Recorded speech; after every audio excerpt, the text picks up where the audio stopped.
Assalamualaikum warahmatullahi wabarakatuh. Apa kabar anak-anak? Hari ini kita akan membahas perkembangbiakan tumbuhan. Perkembangbiakan tumbuhan memiliki dua jenis anak-anak. Yang pertama yaitu secara generatif, yang kedua secara vegetatif. Secara generatif yaitu perkembangbiakan makhluk hidup tumbuhan yang melalui perkawinan atau penyerbukan. Maksudnya perkawinan di sini yaitu bertumbuhnya sel jantan dengan sel betina yang nantinya akan mengalami penyerbukan. Kemudian secara vegetatif ini yaitu perkembangbiakan tanpa melalui penyerbukan atau perkawinan. Jadi jelas ya anak-anak, generatif perkembangbiakan makhluk hidup dengan penyerbukan, secara vegetatif tanpa penyerbukan.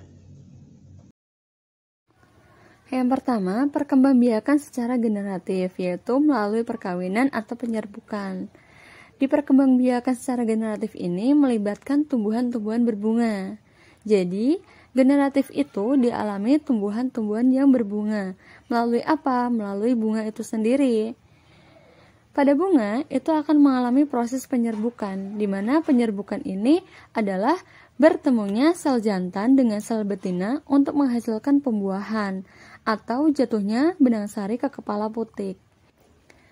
Sebelum kita mengetahui jenis-jenis tumbuhan yang mengalami perkembangbiakan secara generatif, maka kita akan membahas alat-alat perkembangbiakan secara generatif, yaitu bunga. Bagian-bagian bunga, kita akan membahas bagian-bagian bunga. Nah, di sini sudah ada struktur bunga ya. Yang pertama ada tangkai bunga. Tangkai bunga ini menghubungkan bunga dengan batang, di mana tangkai bunga berfungsi menyongkong pertumbuhan bunga ini agar tetap berdiri. Selain kita membahas tangkai bunga, terdapat juga dasar bunga. Dasar bunga ini kalian bisa lihat anak panahnya ya.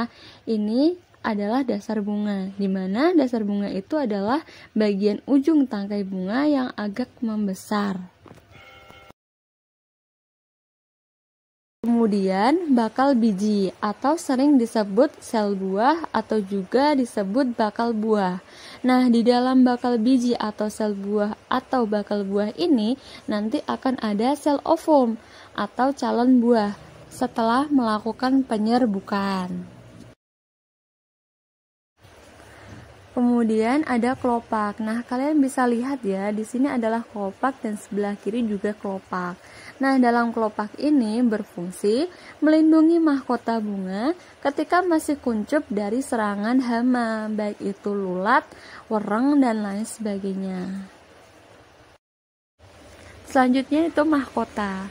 Kalian bisa lihat ya, ini adalah mahkota dan mahkotanya bunga. Disebut mahkota bunga, yaitu untuk berfungsi mempercantik tampilan si bunga agar serangga-serangga tertarik untuk melakukan atau membantu proses penyerbukan. Kemudian ada benang sari. Di atas ini dinamakan kepala sari. Kemudian ini tangkai sari. Jadi keseluruhannya dinamakan benang sari. Benang sari ini berfungsi sebagai alat perkembangbiakan jantan. Yang terakhir yaitu putik. Ini dinamakan kepala putik dan ini adalah tangkai putik. Jadi keseluruhannya dinamakan putik. Putik ini berfungsi sebagai alat perkembangbiakan betina pada bunga. Jadi si putik ini akan menghasilkan si bakal buah atau biji setelah melakukan penyerbukan. Penyerbukan adalah jatuhnya benang sari ke kepala putik sehingga nanti akan menghasilkan bakal buah atau bakal biji di dalam sini ya anak-anak. Nah, jadi nanti benang-benang sari ini nanti akan berterbangan melalui udara yang nantinya akan jatuh di kepala putik. Nah, itu adalah perkembangbiakan tumbuhan secara generatif. Untuk perkembangbiakan tumbuhan secara vegetatif, kita akan bahas di pertemuan yang akan datang ya anak-anak. Tetap semangat dan jaga kesehatan. Dari saya, wassalamualaikum warahmatullahi wabarakatuh.